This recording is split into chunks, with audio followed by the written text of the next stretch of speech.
الحمدللہ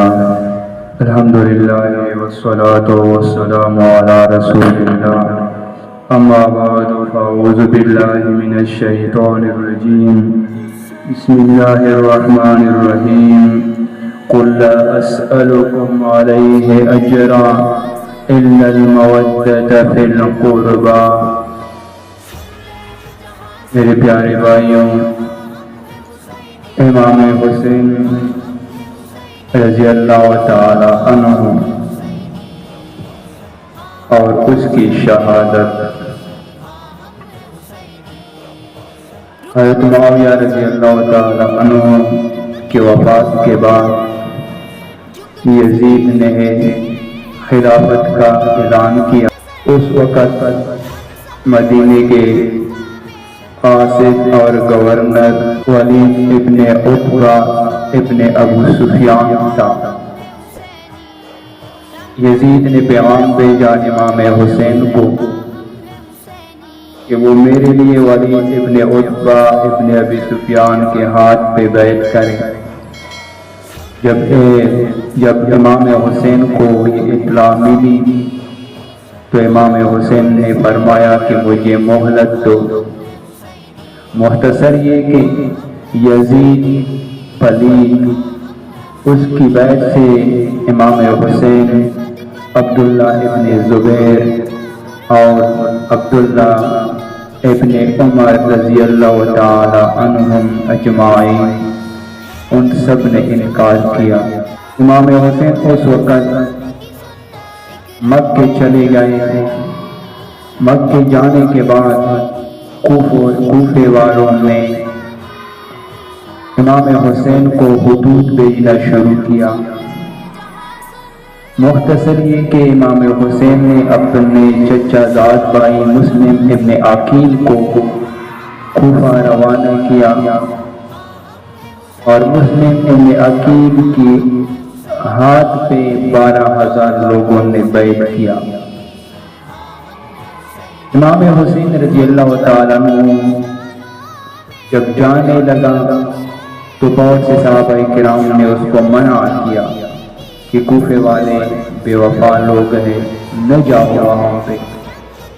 عبداللہ ابن زبیر نے فرمایا کہ امام حسین آپ اعلان خلافت کرو، سب سے پہلے میں آپ کے ہاتھ پر بیعت کروں گا۔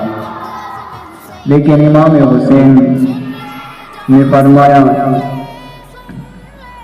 کہ انی رأیت رسول اللہ صلی اللہ علیہ وسلم فی المنام وقد امرنی فیہا بامر وانا ماض له علی اولیاء۔ امام حسین نے بس کہا کہ میں نے نبی پاک کو خواب میں دیکھا ہے اور ایک کام کا حکم کیا ہے، میں جاؤں گا۔ تو امام حسین جانے لگا۔ جب راستے میں امام حسین کو یہ معلومات ہوئی یزید کے کمانڈر ابن زیاد نے مسلم ابن عقیل کو شہید کیا اور کوفے والوں نے ان سے بے وفائی کی، لیکن پھر بھی امام حسین رضی اللہ تعالیٰ عنہ آگے چلا گیا۔ اس نے بھی لوگوں سے مشورہ کیا، لیکن مسلم ابن عقیل کی جو بھتیجے تھے، خاندان والے تھے، انہوں نے کہا کہ نہیں، ہم جائیں گے اب۔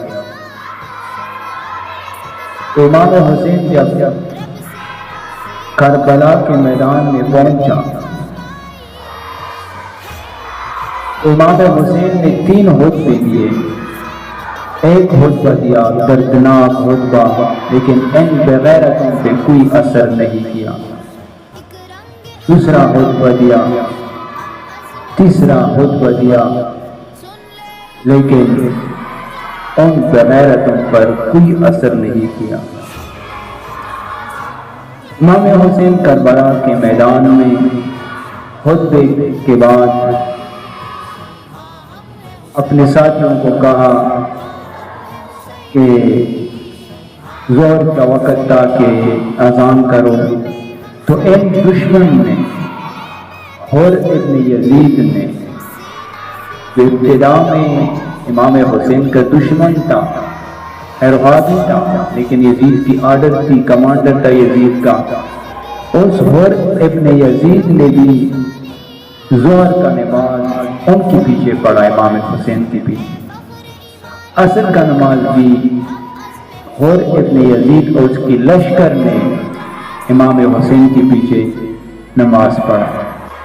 پیارے بھائیوں، جب 7 محرم ہوئی تو یزید کی آرڈر آئی کہ امام حسین پر پانی بند کر اور ہر طرف سے ان کو گھیر دو، تو امام حسین پر پانی بند کیا۔ امام حسین نے اپنے بھائی عباس ابن علی کو 30 سوار اور 30 پیادوں کے ساتھ پانی لانے کے لیے بھیج دیا۔ پانی لانے پر عمر ابن سعد کی فوج سے مقابلہ بھی ہوا، مگر بالآخر 20 مشکیں پانی کے بھر کر لائے پیش کیے۔ پہلا تجویز، پہلی شرط یہ رکھی کہ میں جہاں سے آیا ہوں وہاں واپس چلا جاؤں گا، مجھے چھوڑ دو، لیکن یہ بھی ان ظالموں کو منظور نہیں تھی۔ دوسرا شرط یہ رکھا کہ میں یزید کے پاس پہنچ جاؤں، خود اس سے اپنا معاملہ طے کروں، میں یزید کے پاس جانا چاہتا ہوں، لیکن ان ظالموں نے یہ شرط بھی منظور نہیں کی۔ تیسری شرط یہ رکھی کہ مجھے مسلمانوں کی کسی سرحد پر پہنچا دو، وہاں کے عوام کے ساتھ میں عام لوگوں جیسے زندگی گزاروں گا، یا اگر موقع مل جائے تو دشمن سے، کفاروں سے لڑ کر شہید ہو جاؤں گا، لیکن یہ بھی منظور نہیں تھی۔ اور ایک ہی شرط رکھا کہ یہاں ابن زیاد میرے ہاتھ پر بیعت کرو اور یہاں جنگ کے لیے تیار ہو جاؤ۔ جب 9 محرم ہوئی تو شمر علی بدبخت نے امام حسین پر حملہ کیا، ان کی لشکر پر حملہ کیا، لیکن امام حسین نے ان کو کہا کہ مجھے 1 رات کی مہلت دو کہ میں عبادت میں وہ رات گزاروں۔ امام حسین نے اپنے ساتھیوں کو خطبہ دیا اس رات اور کہا کہ آپ لوگ جا سکتے ہو، ان ظالموں کو صرف میرا سر چاہیے، مجھے شہید کرے، لیکن آپ لوگ واپس چلے جاؤ، آپ کو کوئی نقصان نہیں دیں گے۔ لیکن سب ساتھیوں نے کہا کہ نہیں، ہم آپ کے بغیر زندگی گزارنا نہیں چاہتے۔ اسی دوران امام حسین رضی اللہ تعالیٰ عنہ اپنی تلوار کو تیز کر رہے تھے، چند اشعار پڑھ رہے تھے۔ زین العابدین وہ فرماتے ہیں کہ میں اس دوران بیمار تھا اور میرے ساتھ خدمت کے لیے میری پھوپھی زینب بھی میرے ساتھ تھی۔ امام حسین نے چند اشعار پڑھ رہے تھے اور اپنے تلوار کو تیز کر رہا تھا۔ یہ اشعار جب میں نے سن لیے، میرے آنکھوں سے آنسو جاری ہو گئے۔ زینب نے برداشت نہیں کیا اور رونے لگا، آواز نکالی۔ امام حسین آیا اور اپنی بہن کو تسلی دی کہ میری بہن، مجھ سے میرا نانا افضل تھا، وہ چلا گیا دنیا سے، مجھ سے میرا باپ علی افضل تھا، وہ چلا گیا، میرا بھائی افضل تھا حسن، وہ چلا گیا، لیکن ایک بات یاد رکھنا پیاری بہن، میرے نانا جان نے فرمایا تھا، لیس منا من ضرب الحدود وشق الجیوب ودعا بدعوى الجاہلیہ۔ میری بہن، اپنے منہ کو نہیں مارنا، اپنے گریبان کو نہیں پاڑنا، جاہلیت کی طرح آوازیں نہیں نکالنا۔ میرے بہن میرے نانا جان نے فرمایا تھا کہ میں ان سے بیزار ہوں کہ جو اپنے گریبان کو پاڑے۔ میں آپ کو قسم دیتا ہوں کہ جب میں شہید ہو جاؤں گریبان کو نہیں پاڑنا، اپنے سینے کو نہیں مارنا، اپنے چہرے کو نہیں مارنا۔ یہ امام حسین کی وصیت تھی اپنی بہن کو۔ پیارے بھائیوں، جب 10 محرم شروع ہوئی تو ایک گھمسان جنگ کی ابتدا ہوئی۔ ظہر کا وقت ہے، امام حسین کے سب ساتھی شہید ہو گئے۔ لوگ امام حسین کی طرف آ گئے، لیکن ہر بدبخت یہ چاہتا تھا کہ میں حسین کو قتل نہ کروں، دوسرا قتل کرے۔ ابن زیاد نے عرض کیا کہ سب اکٹھے ہو کر حملہ کرے۔ اسی دوران علی اکبر، علی اصغر، عباس علمدار شہید ہو گئے۔ کبھی امام حسین اپنے بیٹے علی اکبر کو اٹھاتے، کبھی علی اصغر کو اٹھاتے۔ اسی دوران ایک آواز آئی، یا عمار،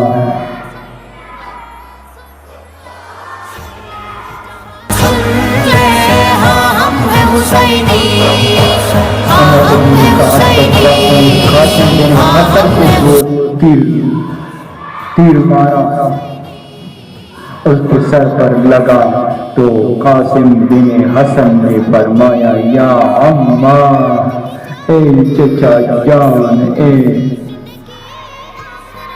امام حسین اس کی طرف دوڑا، اس کو اٹھایا۔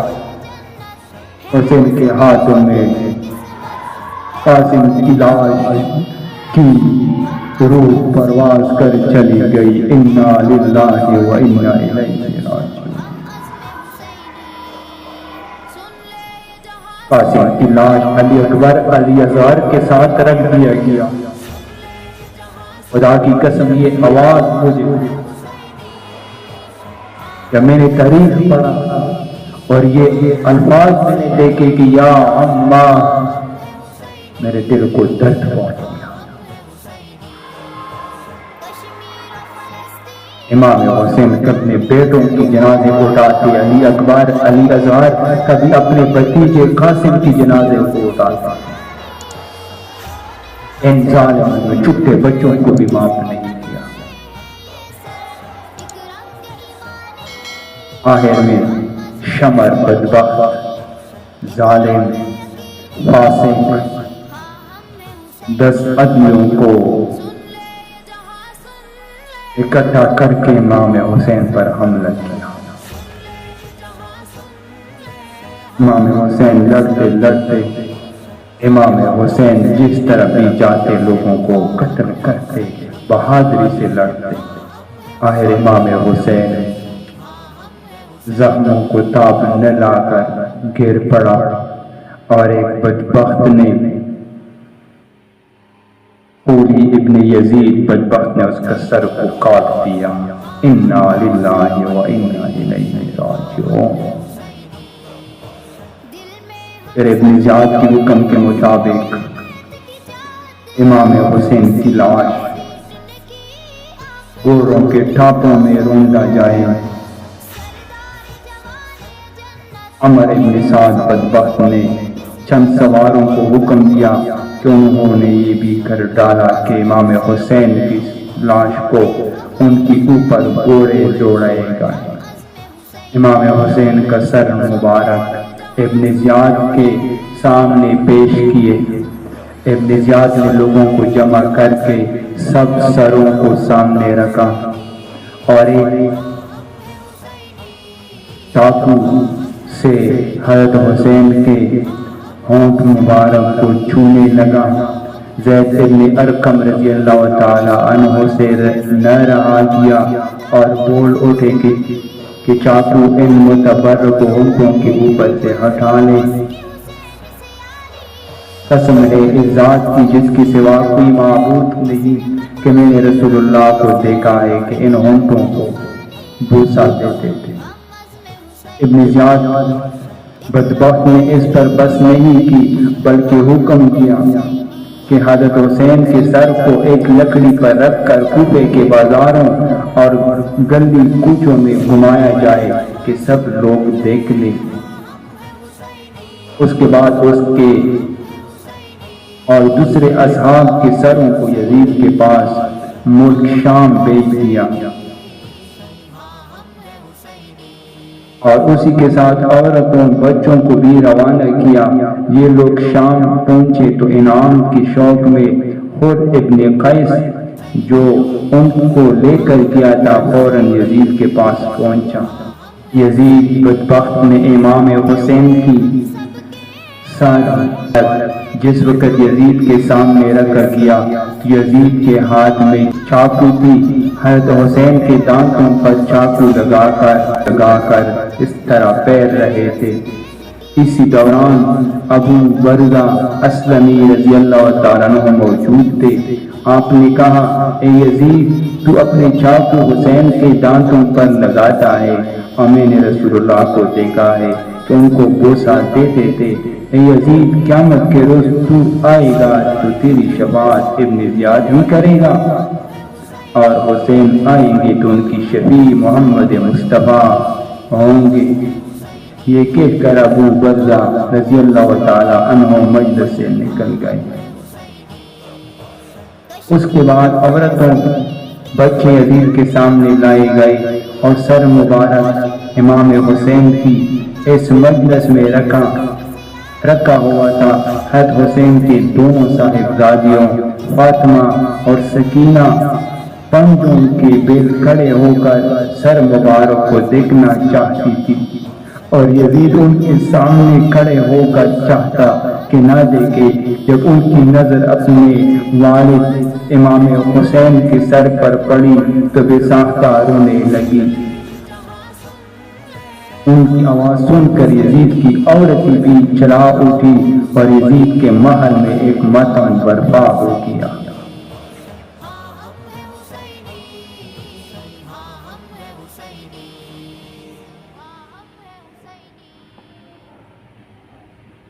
مورخین فرماتے ہیں کہ حسین کی شہادت کے بعد 2-3 مہینے تک فضا کی یہ کیفیت رہی کہ جب آفتاب طلوع ہوتا اور دھوپ در و دیواروں پر پڑتی تو سرخ ہوتی تھی جیسے دیواروں کو پھول لپیٹ دیا گیا۔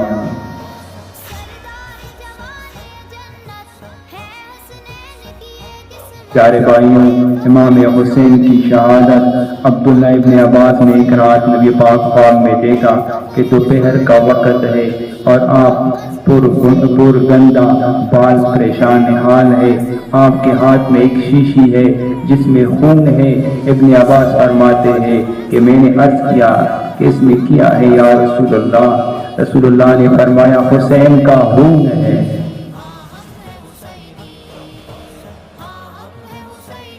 حسین کا خون ہے، میں اللہ تعالیٰ کے سامنے پیش کروں گا۔ حضرت عباس نے ابن عباس نے اسی وقت لوگوں کو خبر دی تھی کہ حسین شہید ہو گئے۔